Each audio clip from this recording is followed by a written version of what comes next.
नमस्कार दोस्तों, स्वागत है आपका नए और फ्रेश वीडियो में। भूतपूर्व सैनिकों के लिए कुछ वैकेंसीज हैं, पूरी डिटेल्स जानते हैं इस वीडियो के माध्यम से। चैनल को सब्सक्राइब जरूर करें, नीचे लाल सब्सक्राइब का बटन है उसको दबा के बगल में घंटे का निशान भी जरूर दबा दें। व्हाट्सएप ग्रुप, टेलीग्राम ग्रुप से भी जुड़ सकते हैं जिसमें नोटिफिकेशन पीडीएफ डाली जाती है।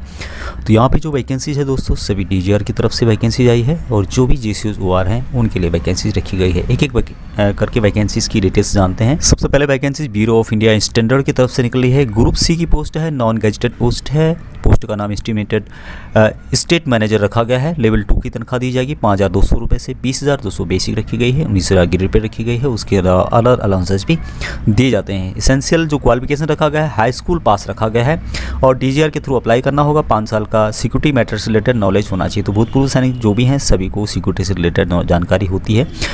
मैक्सिमम जो एज रखी गई है 40 साल रखी गई है। टोटल पोस्ट 2 रखे गए हैं, एक ओबीसी और एक अनरिजर्व के लिए। 31 दिसंबर 2021 तक आपका नाम डीजीआर में पहुंच जाना चाहिए आपके जिला सैनिक बोर्ड और राज्य सैनिक बोर्ड से। दूसरी जो पोस्ट है ministry of information and broadcasting की तरफ से वैकेंसी निकल रही है। ग्रुप सी की पोस्ट है। स्टाफ का ड्राइवर की पोस्ट रखी गई है। पेमेंट जो मिलेगी 5,200 रुपये से 20,200 रुपये बेसिक पे रखी गई है। उसके अलावा अलग अलाउंसेस दिए जाएंगे। एसेंशियल क्वालिफिकेशन इसके लिए मैट्रिक पास रखा गया है। साथ में आपके पास मोटर कार से रिलेटेड ड्राइविंग लाइसेंस होना चाहिए, मोटर मैकेनिज्म का आपको नॉलेज होना चाहिए और लास्ट 3 ईयर का एक्सपीरियंस होना चाहिए, जो कि सभी ड्राइवर जो हमारे भूतपूर्व सैनिक हैं उनको होता ही है। और यहाँ पे जो एज रखी गई है दोस्तों 18 से 25 साल, ये सिविलियंस के लिए है। भूतपूर्व सैनिकों को जो गवर्नमेंट के रूल है, सेंट्रल गवर्नमेंट के रूल, उसके हिसाब से छूट दी जाएगी। टोटल पोस्ट 2 रखे गए हैं और इसके लिए भी जिला सैनिक बोर्ड, राज्य सैनिक बोर्ड से आपका नाम 31 दिसंबर 2021 तक डीजीआर में पहुँच जाना चाहिए। नेक्स्ट जो पोस्ट है दोस्तों आर्कियोलॉजिकल सर्वे ऑफ इंडिया की तरफ से निकले है। ग्रुप बी की पोस्ट है, नॉन गजेटेड पोस्ट है और इसमें जो काम होगा दोस्तों, execution of chemical treatment and prevention of monuments and antiquities, यानी कि जो रासायनिक जो भी केमिकल्स होते हैं उनके द्वारा निष्पादन और जो स्मारक होते हैं उनके संरक्षण और पुरावे से रिलेटेड काम होगा यहाँ पे।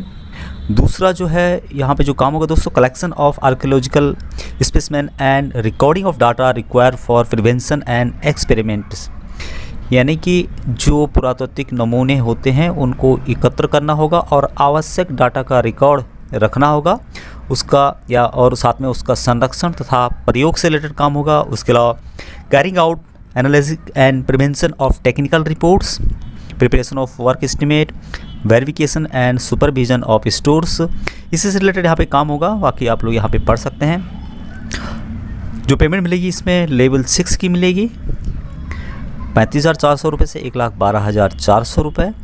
लेवल 6 की है और इसके लिए जो क्वालिफिकेशन रखा गया है ये भी हाई रखा गया दोस्तों। बैचलर डिग्री इन केमिस्ट्री से रिलेटेड आपके पास बैचलर डिग्री होनी चाहिए, बैचलर डिग्री इन केमिस्ट्री, या फिर आपके पास ये नहीं है तो इंस्टीट्यूट प्लस 2 ईयर का experience in the analysing and testing of organic से रिलेटेड आपके पास डिग्री होनी चाहिए, या फिर inorganic material from a recognised university, इससे रिलेटेड आपके पास होना चाहिए, या फिर scientific institution of archaeological department और म्यूजियम, यहाँ पे आपके पास मास्टर डिग्री केमिस्ट्री का होना चाहिए।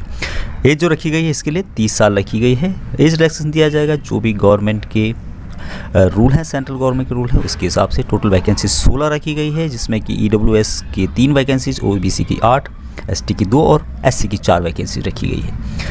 31 दिसंबर 2021 लास्ट डेट रखी गई है, यानी कि जिला सैनिक बोर्ड, राज्य सैनिक बोर्ड से नाम 31 दिसंबर 2021 तक डीजीआर में पहुंच जाना चाहिए। इन सभी वैकेंसीज़ के लिए आपको अपने जिला सैनिक बोर्ड, राज्य सैनिक बोर्ड में सभी डॉक्यूमेंट लेके जाना होगा और वहां से अपना नाम फॉरवर्ड करना होगा। उसके लिए सिंपली एक एक्सेल फॉर्मेट होता है जिसको कि भरना होता है ऑनलाइन और उसके माध्यम से, ईमेल के माध्यम से डीजीआर को भेज देते हैं। यही उसका प्रोसीजर है। आज के लिए इतना ही। जय हिंद।